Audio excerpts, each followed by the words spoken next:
Alright, for anyone that has a Hawk GT 650, there's a quick video how to adjust your chain. It's not too difficult. Grab a 17mm and loosen up this bolt. Once you have it loose, you go on the other side, pop the cap off,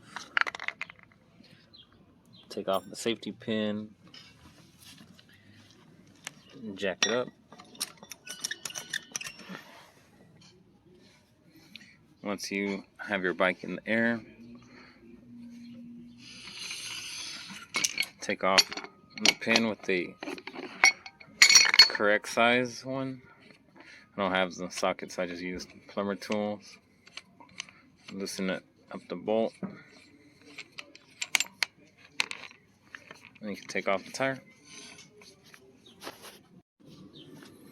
Alright, once you get the wheel off,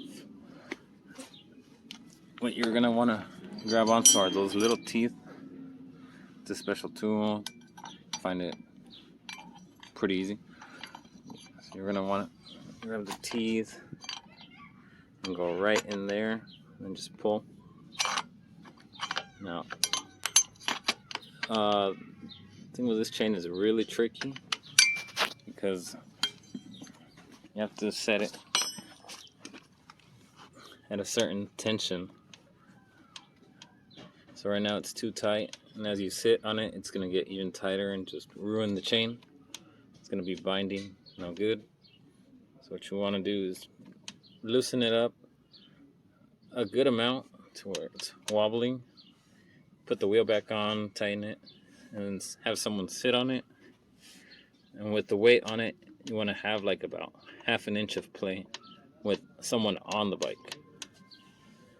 Here, we'll see.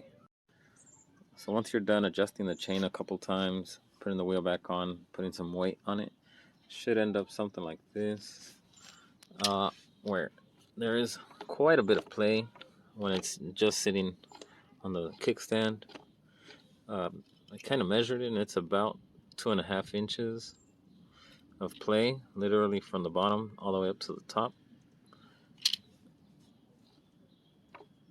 And so it's pretty loose, but once the rider is on it, it should tighten out to where even if you bottom it out, it's not going to put tension on the chain too much. And that's a quick video how to adjust the chain on a Honda Hawk 17mm, 20-something mil for the axle nut. And there you go.